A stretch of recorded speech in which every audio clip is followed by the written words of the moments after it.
हमने अभी तक क्या पढ़ा? अर्थव्यवस्था के बारे में पढ़ा। अर्थव्यवस्था के जो स्वरूप हैं उनके बारे में हमने पढ़ा। अर्थव्यवस्था के जो सेक्टर हैं, मतलब क्षेत्र हैं, उसके बारे में हमने पढ़ा। ठीक है नहीं?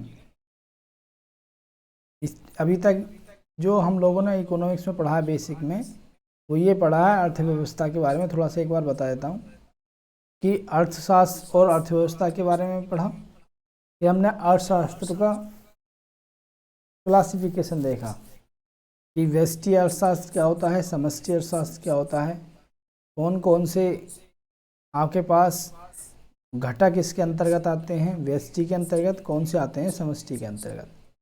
इन सारी चीज़ों को हमने पढ़ा। उसके बाद हमने ये जाना कि अर्थव्यवस्था के घटक कौन कौन से हैं, प्राथमिक, द्वितीयक, तृतीयक, चतुर्थ, पंचम। और चतुर्थ और पंचम को तृतीयक क्षेत्र में शामिल कर लेते हैं, इसलिए उन्हें अलग से ज़्यादा बताते हैं नहीं, लेकिन मैंने तुम्हें थोड़ा सा अलग से बता दिया है। फिर आपके पास अब हम जो पढ़ेंगे अर्थव्यवस्था के बारे में, अर्थव्यवस्था का जो वर्गीकरण है वो राज्य के आधार पर पढ़ेंगे कि राज्य के आधार पर अर्थव्यवस्था का निर्धारण कैसे होता है, राज्य की भूमिका क्या रहती है इकोनॉमिक्स में, उस आधार पर अर्थव्यवस्था के बारे में हम जानेंगे। सबसे पहला था पूंजीवादी अर्थव्यवस्था। पूंजीवादी अर्थव्यवस्था ज़्यादातर विकसित देशों में है। पश्चिम के देशों जो हैं वहाँ पूंजीवादी अर्थव्यवस्था ज़्यादा है। जिस अर्थव्यवस्था में उत्पादन के साधन, जो उत्पादन के साधन हैं उन पर निजी स्वामित्व ज़्यादा होता है, यानी जिस अर्थव्यवस्था में उत्पादन के साधनों में निजी स्वामित्व, वस्तु और सेवाओं का उत्पादन, निजी स्वामित्व होता है, और वस्तु और सेवाओं का उत्पादन जो है वो निजी लाभ के लिए किया जाता है। यानी पूंजीवादी अर्थव्यवस्था क्या होती है कि वो अर्थव्यवस्था जहाँ पर निजी स्वामित्व ज़्यादा होता है, यानी कि प्राइवेट सेक्टर ज़्यादा होता है, और वस्तु और सेवाओं का उत्पादन वो अपने लाभ के लिए करता है। ठीक है नहीं? यहाँ पर वस्तु सेवाओं का जो उत्पादन हो रहा है उसके केंद्र में क्या होता है? लाभ। जैसा अमेरिका है, फ्रांस, इनकी जो अर्थव्यवस्थाएं हैं वो पूंजीवादी अर्थव्यवस्थाएं हैं। यहाँ पर आपने देखा होगा कि बिजनेस करना ज़्यादा पसंद करते हैं लोग बजाय सरकारी नौकरियों के। वहाँ 18 साल का बच्चा जैसे ही उम्र पूरी करता है अपनी, तो वो पढ़ाई के साथ साथ पैसे कमाने लगता है, बिजनेस करने लगता है। वहाँ एक प्रकार से डर नहीं है बिजनेस करने में, और ना कोई बुराई है। हमारे यहाँ तो क्या होता है कि 30-30 साल तक, 35-35 साल तक सरकारी नौकरियों के चक्कर में पड़े रहते हैं, बच्चे कोई काम नहीं कर पाते। ठीक है नहीं? और ना बिजनेस करते, बिजनेस माइंड है ही नहीं हमारे यहाँ के लोगों में बिल्कुल भी। हमारे यहाँ के लोगों में तो क्या है, एक नौकरी वाला सिस्टम है कि नौकरी करनी है। किसी से पूछो कि भाई क्या करोगे, तो बहुत कम लोग मिलते हैं जो ये कहेंगे कि मैं बिजनेस करूँगा। ज़्यादातर का यही रहता है कि यार नौकरी चाहिए गवर्नमेंट। तो अमेरिका में पूंजीवादी अर्थव्यवस्था है, वहाँ निजी पूंजी को ज़्यादा रहता है, यानी कि बिजनेस वालों को, प्राइवेट सेक्टर को। और चूँकि वहाँ वस्तु और सेवा का जो उत्पादन है वो इसलिए नहीं होता है कि समाज में ज़रूरत है उस चीज़ की, वो इसलिए होता है वस्तु और सेवा का उत्पादन कि ज़्यादा से ज़्यादा लाभ किस वस्तु के उत्पादन से कमाया जाएगा। व्यापार में जो सरकारी हस्तक्षेप है वो कम ही होता है। सरकारी हस्तक्षेप, सरकार ज़्यादा इंटरफेयर नहीं करती है, और निजी पूंजी की वहाँ मतलब एक प्रकार से स्वतंत्रता बनी रहती है। सरकार ज़्यादा प्रॉब्लम क्रिएट नहीं करती। पूंजीवादी अर्थव्यवस्था में क्या होता है? प्रतियोगिता की स्थिति होती है, आमने कंपटीशन होता है। एक ही वस्तु के उत्पादन में कई सारी कंपनियां लगी हुई हैं। जब एक वस्तु का उत्पादन कई सारी कंपनियां करेंगी तो अपने प्रोडक्ट को इस सेल के लिए वो ऐसा अच्छी से अच्छी उसमें वैल्यू एडिशन करेंगी, क्योंकि जिस कंपनी का प्रोडक्ट अच्छा होगा वही मार्केट में ज़्यादा बिकेगा, और उसकी जो कीमत है वो भी सही से आपके पास निर्धारित करेंगी। ऐसा नहीं है कि कोई कंपनी है, उसने कोई प्रोडक्ट अपना 100 रुपये में बेच रही है, दूसरी कंपनी उसके प्रोडक्ट को मतलब उसी प्रोडक्ट को 50 में बेच रही है। तो क्वालिटी और उसकी जो एक प्रकार से कीमत है उसका निर्धारण जो है वो होता है, कंपटीशन होता है। अन्य कंपनियों की जो प्रोडक्शन है उस पर भी निर्भर करता है, या उनके द्वारा जो कीमत है लगाई गई है वस्तु की, उस पर भी निर्भर करता है वस्तु की कीमत को। तो यहाँ कंपटीशन की स्थिति रहती है, क्योंकि एक ही वस्तु का उत्पादन कई सारी कंपनियों द्वारा किया जाता है। उपभोक्ताओं के सामने जो है काफ़ी विकल्प रहते हैं वस्तुओं के चुनाव में। उसके बाद मांग और एवं पूर्ति का महत्व है। मांग और पूर्ति का महत्व ये है कि डिमांड और पूर्ति पे ही बाजार संचालित होता है। ये बाजारवादी व्यवस्था कहलाती है। यानी कि ऐसा नहीं है कि सरकार ने कह दिया कि इन वस्तुओं का उत्पादन करो, या गई समाज में इस चीज़ की ज़रूरत है उसका उत्पादन करो, नहीं। ये बाजार पर निर्भर करती है अर्थव्यवस्था। बाजार में जिस वस्तु की डिमांड ज़्यादा होती है उसका उत्पादन ज़्यादा होता है, जिस वस्तु की डिमांड कम होती है उसका उत्पादन कम होता है। तो मांग एवं पूर्ति का जो है यहाँ महत्व काफ़ी है। वस्तुओं और सेवाओं की विविधता और गुणवत्ता, क्योंकि मैंने आपको बताया कंपटीशन होता है इस अर्थव्यवस्था में, तो ये वस्तुओं और सेवाओं के उत्पादन में आपके पास डाइवर्सिटी, ठीक है ना, अलग अलग प्रकार की वस्तुएं उत्पादित करते हैं और उनमें क्वालिटी रहती है। आर्थिक असमानता बढ़ती है, बिल्कुल ठीक बात, क्योंकि लाभ के लिए उत्पादन किया जाता है और निजी संपत्ति की मान्यता ज़्यादा है। तो उससे क्या होता है कि जो कुछ व्यक्ति, पैसे वाले व्यक्ति जो हैं, वो वस्तुओं और सेवा का उत्पादन करते हैं और ज़्यादा से ज़्यादा लाभ कमाते हैं, और वो लाभ एक जगह जब संकेंद्रित हो जाता है तो वो आर्थिक असमानता का रूप ले लेता है, ठीक है नहीं। और जब आर्थिक असमानता होती है तो वहाँ वर्ग संघर्ष भी होता है। यानी कि आपके पास एक दो वर्ग क्रिएट हो जाते हैं पूंजीवादी अर्थव्यवस्था में या बाजारवादी में। एक तो वर्ग होता है पूंजीपतियों का, पैसे वाले जो लोग हैं, कंपनियों के जो मालिक हैं उनका, और एक वर्ग होता है वर्कर का, ठीक है नहीं, जो वहाँ पर लोग काम कर रहे हैं। तो उनके मध्य जो है वर्ग संघर्ष की स्थिति बनी रहती है किसी न किसी बात पर, क्योंकि कंपनी जो है वो ज़्यादा से ज़्यादा लाभ कमाने की कोशिश करती है और जो उसके वर्कर हैं वो वहाँ पर आप लाभ में हिस्सा मांगते हैं, ठीक है नहीं। तो उससे क्या होता है, वर्ग संघर्ष की स्थिति बनी रहती है। ऐसी अर्थव्यवस्थाओं के उदाहरण क्या, अमेरिका है, फ्रांस है, पश्चिमी देश हैं, ठीक है। ये सारी बात है, ये पूंजीवादी अर्थव्यवस्था की सारी विशेषताएं हैं। पूंजीवादी अर्थव्यवस्था की सारी विशेषताएं, मार्क्स ने यही तो कहा था कि जहाँ पूंजीवादी अर्थव्यवस्था होगी तो वहाँ दो वर्ग उभर के ही आएंगे। एक आएगा आपके पास पूंजीवादी वर्ग, एक आएगा सर्वहारा वर्ग। सर्वहारा का मतलब मजदूर वर्ग, ये सब। और जब ये टकराव इतना वो हो जाएगा तो सर्वहारा वर्ग जो है वो सारे संसाधनों पर खुद कब्जा कर लेगा। यानी कि एक प्रकार से क्रांति की बात कर रहे हैं कि जब सर्वहारा की क्रांति होगी तो फिर पूंजीवादी जो है वो उड़ जाएंगे। पूंजीवादियों की सारी व्यवस्था पर सर्वहारा यानी मजदूरों को द्वारा जो है कंट्रोल कर लिया जाएगा। तो ये तो था हमारे पूंजीवादी अर्थव्यवस्था में। यहाँ तक बताइए, आप लोगों को समझ में आया? क्यों भाई, आई समझ में बात? अब तुम लोग जान गए अमेरिका में इतना बिजनेस क्यों है, या पश्चिमी देश बिजनेस क्यों करते हैं, क्योंकि वहाँ निजी संपत्ति की या बाजारवादी अर्थव्यवस्था है। अब उसके बाद देखेंगे हम समाजवादी अर्थव्यवस्था। समाजवादी क्या होती है?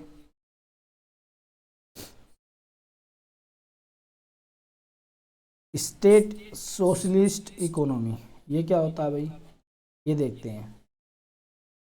समाज, पहले तो देखो समाजवादी वर्ल्ड समाजवाद से बना है, समाजवाद को जान लो। समाजवाद क्या होता है कि वो सिद्धांत जो अपने क्रियाकलापों में समाज को केंद्र में रखने वाला सिद्धांत समाजवाद कहलाता है, इसके केंद्र में समाज होता है।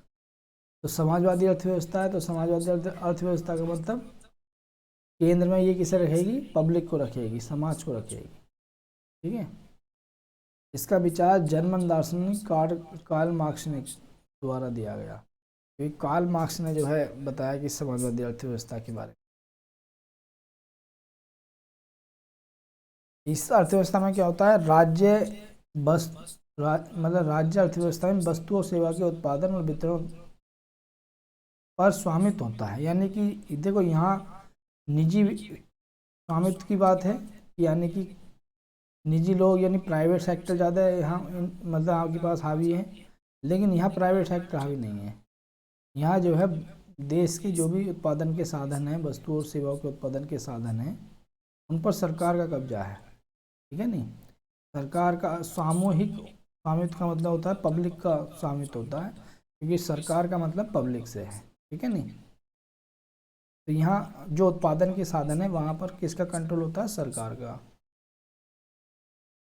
यहाँ सरकारी हस्तक्षेप होता है बिल्कुल आपके पास इकोनॉमी में, लेकिन पूंजीवादी अर्थव्यवस्था में सरकारी हस्तक्षेप नामात्र का होता है। गवर्नमेंट ज़्यादा इंटरफेयर करती नहीं है, मार्केट के हिसाब से अर्थव्यवस्था चलती है।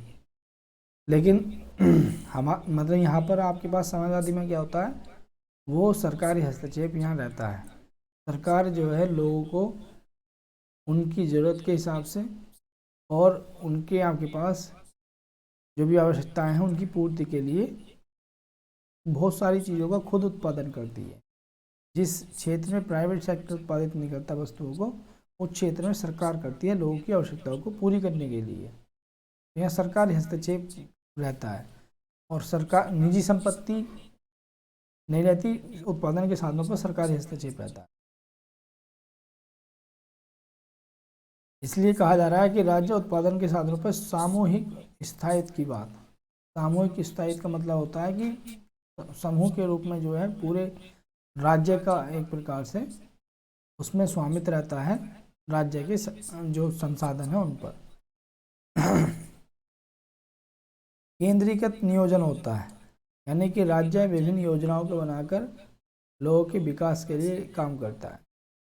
आर्थिक विषमता में कमी होती है, क्योंकि यहाँ पर धन का संकेंद्रण नहीं होता, धन कुछ लोगों के हाथों में नहीं जाता, क्योंकि उत्पादन के जो साधन है वो राज्य के हाथ में है। तो इसलिए जो आपके पास राज्य ही सब लोगों की भलाई के लिए काम करता है, तो उससे क्या होता है, आर्थिक विषमता में कमी आती है।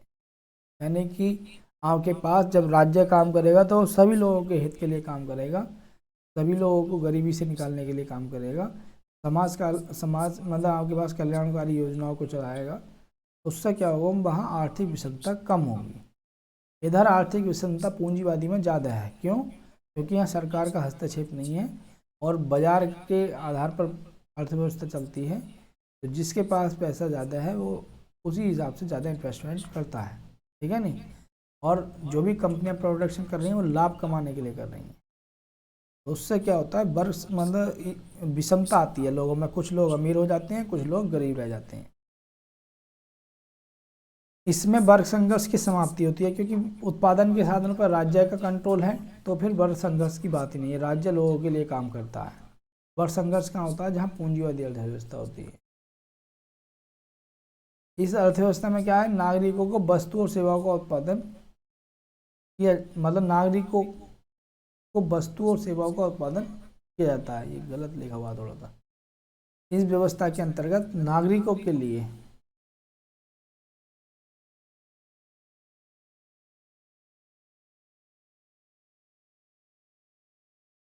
वस्तु और सेवाओं का उत्पादन किया जाता है। ठीक है नहीं, नागरिकों के लिए वस्तु और सेवाओं का समान वितरण किया जाता है। यानी कि आपके पास जो क्योंकि स्टेट का अधिकार होता है उत्पादन के साधनों पर, तो स्टेट लोगों को उनकी ज़रूरत के हिसाब से संसाधन उपलब्ध कराने की कोशिश करता है। तो वस्तु और सेवाओं का जो वितरण है लोगों में, कोशिश ये की जाती है समान रूप से किया जाए, क्योंकि सरकार की जिम्मेदारी है ये। जब समान रूप से किया जाता है तो उससे क्या होता है, गरीबी कम होती है। ठीक है नहीं। इस टाइप की जो व्यवस्था देखने को मिलती है चीन और रूस में। यह समाजवादी आपने देखो, चाइना में जो है एक ही सरकार की पार्टी है, एक ही सरकार है वहाँ पर, तो वो अपने हिसाब से लोगों के हित में आपके पास निर्णय लेती है। चाइना में तो थोड़ा सा बाजारवादी प्रवृत्ति भी है, लेकिन रूस में तो सीधा आपके पास पूंजी यही है, समाजवादी अर्थव्यवस्था। आपने देखा होगा पुतिन जो है ज़्यादातर देश के सारे संसाधनों पर कब्जा करे हुए हैं। वहाँ पूंजी निजी संपत्ति की अवधारणा बहुत कम है। आपने देखा होगा नॉर्थ कोरिया में भी आपके पास यही व्यवस्था है समाजवादी। वहाँ राज्य के कंट्रोल में ही है सब कुछ। ठीक है नहीं, लेकिन पूंजीवादी में ऐसा नहीं होता, वहाँ राज्य के कंट्रोल में नहीं होता, वहाँ राज्य का हस्तक्षेप कम से कम होता है। यानी कि वो बाजार पर काम करती हैं, बाजार में जिन वस्तुओं की डिमांड है वो उनका उत्पादन करेंगे और उनकी कीमतें अपने हिसाब से रखते हैं। लेकिन समाजवादी में क्या होता है, सरकार खुद वस्तु और सेवाओं का उत्पादन करती है और लोगों को उनकी ज़रूरत के हिसाब से देने का काम करती है। ये समाजवादी अर्थव्यवस्था है। इसका उदाहरण है चाइना और रसिया। चाइना में तो अब काफ़ी डेवलप हो गया, खुलापन इकोनॉमी में, ये बाज़ार की डिमांड के हिसाब से उत्पादन होता है यहाँ पर। लेकिन रसिया आपके पास और उत्तर कोरिया, ये समाजवादी अर्थव्यवस्था पे चल रहे हैं पूर्ण रूप से। समझ में आया? कोई डाउट किसी का?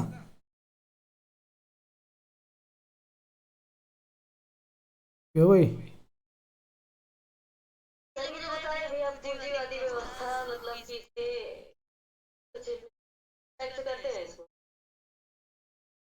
इस टाइप से करते हैं, मान लो आप हो, आपका मन है जो भी प्रोडक्शन करना चाहो किसी भी चीज़ का, सरकार आपको रोक नहीं रही है बिल्कुल भी, ठीक है नहीं, स्वतंत्र हो आप। मार्केट में जिस चीज़ की ज़रूरत है उस चीज़ को प्रोडक्ट कर लो। मार्केट में अगर आपके पास किसी वस्तु का ज़्यादा डिमांड बढ़ गया, यानी टमाटर की ज़्यादा वैल्यू बढ़ गई, तो आप टमाटर उगा लीजिए, सरकार आपको मना नहीं करेगी। और आप उसकी कीमत अपने हिसाब से कुछ भी रखिए, यानी कि आप रख दीजिए 100 रुपये किलो बेचेंगे टमाटर, तो आप स्वतंत्र है उसकी कीमत रखने के, ठीक है नहीं। और यहाँ पर आपके पास क्या है, जो फैक्ट्रियाँ लगती हैं उनमें सरकार हेल्प करती है, ठीक है नहीं, सरकार इंटरफेयर नहीं करती बल्कि और ज़्यादा हेल्प करती है। तो ये पूंजीवादी में है, यानी पूंजी को केंद्र में, लाभ को केंद्र में रखकर ये जो है उत्पादन किया जाता है। ऐसा नहीं है कि गरीबों के लिए जो गरीबों को ज़रूरत है, मान लो सपोज करो मेडिसिन की, यानी कोरोना कोविड-19 की जो मेडिसिन है उन्हें उनकी बहुत ज़रूरत है गरीबों को, कोविड-19 की, तो बाज़ार में इस चीज़ की डिमांड है, तो ये कंपनियाँ इस चीज़ कोविड-19 की वैक्सीन का उत्पादन कर लेंगी और उसकी कीमत अपने हिसाब से निर्धारित करेंगे। सरकार इनसे ये नहीं कहेगी कि भाई गरीबों के लिए थोड़ा कम कर दो। समझ में आ रही है? और समाजवादी में क्या है कि कोविड-19 की वैक्सीन है तो सरकार खुद उत्पादन करेगी उसका और लोगों को फ्री में लगाएगी, जैसे तुम लोगों को लगाई थी भारत में, ठीक है नहीं, क्योंकि सर जो आप बताइए अपना मूल्य खुद तय करते हैं, अमेरिका में है, अमेरिका में भी है, मतलब कुछ हमारे देश में भी है, क्योंकि हमारे देश में मिक्स इकोनॉमी अपनाई गई है, ये यानी कुछ विशेषता पूंजीवादी अर्थव्यवस्था की है, कुछ विशेषता समाजवादी की है। लेकिन रसिया में जो है वहाँ समाजवादी है, वहाँ उत्पादन के साधनों पर राज्य का कंट्रोल है, यानी कि जो बिजनेसमैन है वो राज्य की बिना आज्ञा के कुछ ज़्यादा जो है उत्पादन नहीं कर सकते अपनी मर्जी से, ठीक है नहीं। राज्य जिन वस्तुओं के उत्पादन के लिए बोलेगा उन्हीं वस्तुओं का उत्पादन किया जाएगा और लोगों की ज़रूरत के हिसाब से वस्तुओं की कीमत तय की जाएंगी। अगर ज़्यादा कीमत तय करोगे तो राज्य एकदम इंटरफेयर कर देगा, सही है। और लोगों को उनकी ज़रूरत के हिसाब से व्यवस्था की, अगर आपको मान लो 5 किलो आटे की ज़रूरत है तो आपको 5 किलो आटा राज्य उपलब्ध कराएगा, ये राज्य की जिम्मेदारी है, ठीक है नहीं। और मतलब अगर जितनी आपको ज़रूरत है उसके हिसाब से आपको मिलता है और आपकी क्षमता के हिसाब से आपको काम मिलेगा, जितनी आपकी क्षमता है।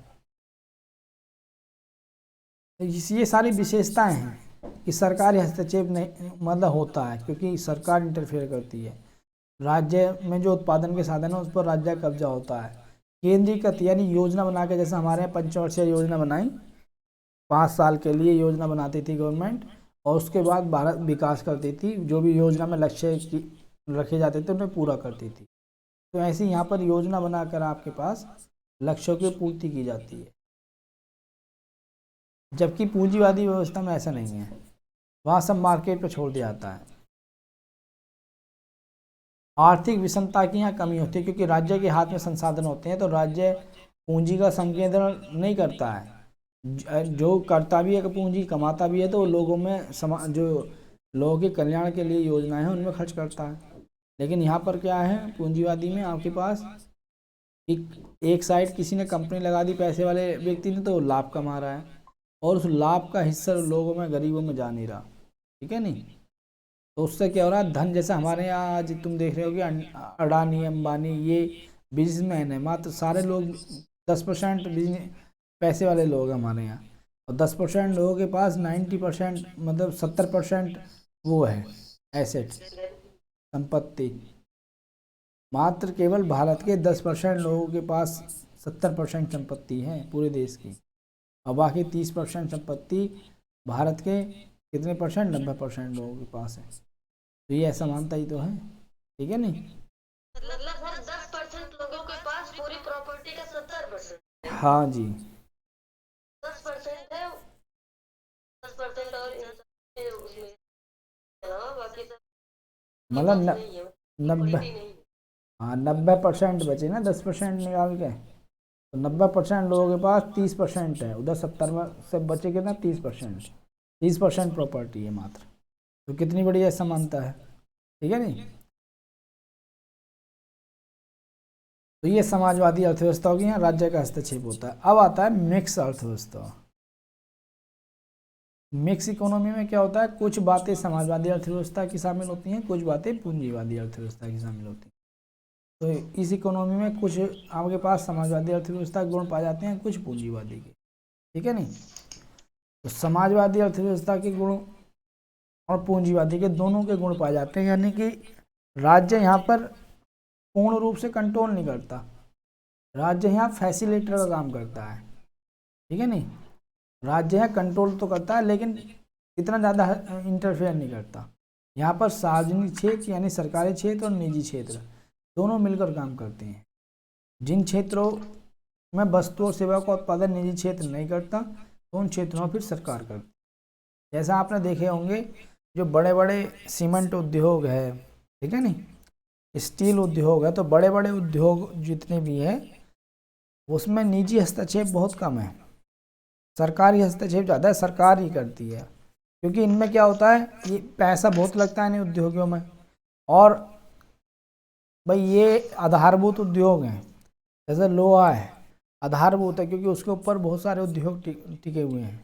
अगर मान लो निजी क्षेत्र ज़्यादा उत्पादन करेंगे इस चीज़ में तो अपने हिसाब से कीमत रखेंगे, तो उससे क्या होगा, अन्य जो उद्योग हैं जो डिपेंड करते हैं लोहे पर उनकी संख्या में कमी आएगी, उससे रोज़गार कम होगा, रोज़गार कम होगा लोगों के पास पैसे कम रहेंगे, लोगों के पास पैसे कम रहेंगे तो वस्तुओं की मांग कम रहेगी, वस्तुओं की मांग कम रहेगी तो अर्थव्यवस्था मंदी की ओर चली जाएगी।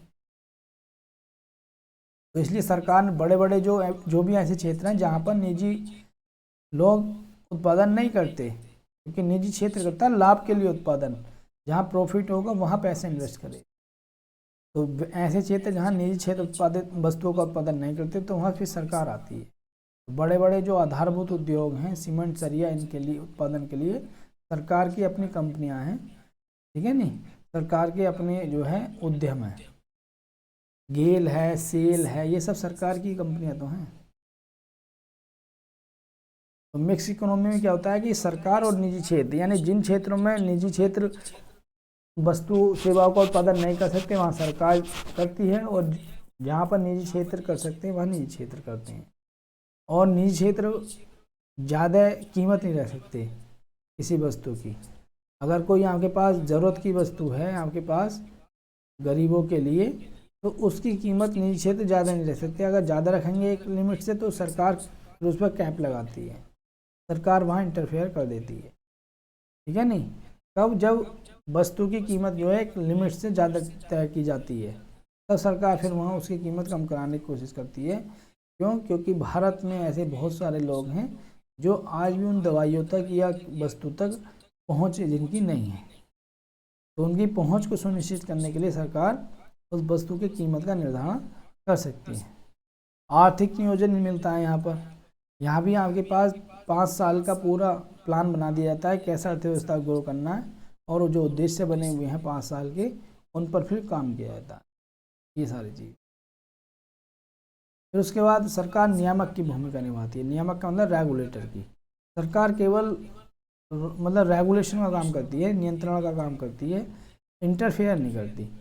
यानी कि आपके पास लोग निजी संपत्ति वाले फैक्ट्रियाँ लगा रहे हैं तो सरकार उन्हें फैसिलिटेट करेगी और सरकार रेगुलेशन करेगी कि ज़्यादा मतलब हार्मफुल चीज़ों का यूज़ तो नहीं कर रहे जिससे पर्यावरण पर नुकसान पड़ेगा, इलेक्ट्रिसिटी ज़्यादा यूज़ तो नहीं कर रहे, इस टाइप की चीज़ों का सरकार जो है रेगुलेशन करेगी।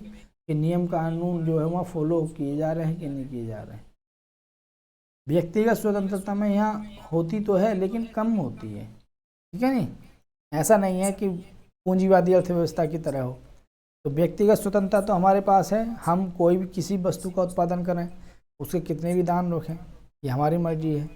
लेकिन एक लिमिट से ऊपर दाम रखेंगे तो फिर सरकार आ जाएगी, फिर सरकार कह देगी कि भाई ठीक नहीं है, क्योंकि भारत में जो है अभी भी बहुत सारी आबादी ऐसी है जो गरीब है।